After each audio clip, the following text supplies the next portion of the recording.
the acting director for Asia and Pacific of the United Nations, Mr.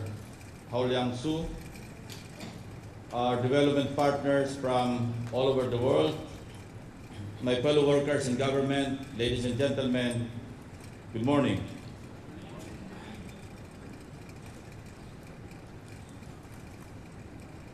November 8, 2013 is a date we all want to forget, but which we must always remember.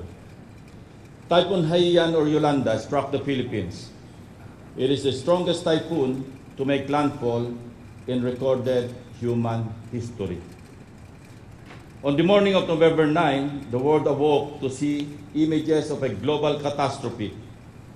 There were chaos, death, and devastation. 1 year after, we've seen changes.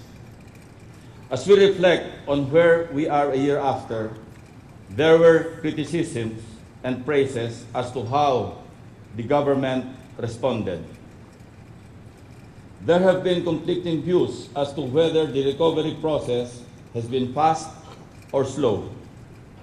Rather than convince you with words, my years of experience in law enforcement has taught me to rely on the evidence before me. I will give you a report on how much we've accomplished to date.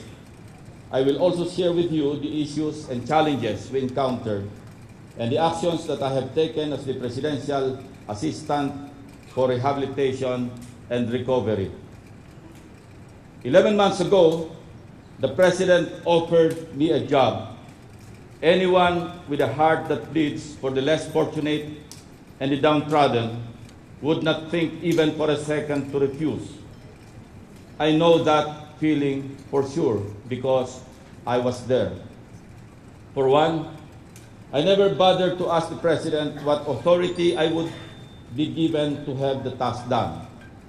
So, when I heard about the famous Pak Kuntoro, Indonesia's rehabilitation czar, having to spend all of 5 months to negotiate with his president for the extent of his powers and authority to rebuild Banda Aceh, Indonesia, from the ruins of the December 2004 tsunami, which he got in like absolute terms, my friends would ask me if I felt like a fool for not even asking our president for something quite similar. And I remember telling them, if it were a war mission, I would have definitely asked how much firepower and logistics were at my disposal before accepting. But since it was for a purely humanitarian task or cause, you and I will agree, such questions, much less demands, became irrelevant. At this point, I would like to clarify what PAR can do. I know PAR is a difficult concept to grasp since it is the first time this position was created.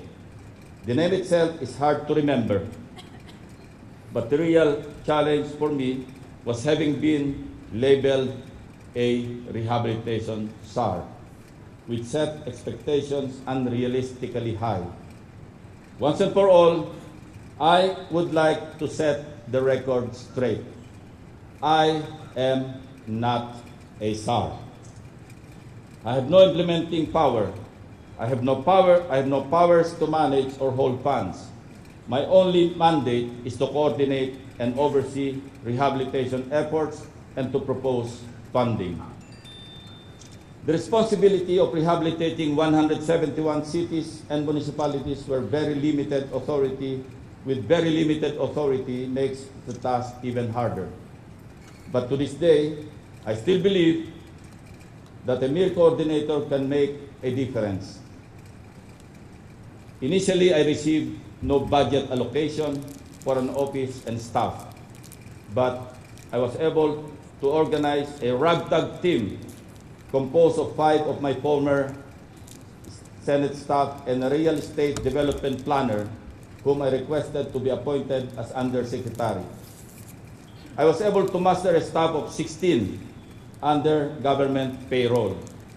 Fortunately, the USAID and the UNDP came to our aid and agreed to deploy more than 100 technical personnel to assist us. Despite the limited amount and nature of resources we could access from the government, I set out to deliver my mandate.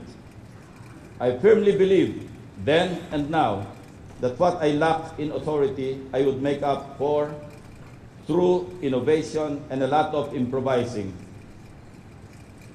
without shortcuts to achieve quick results.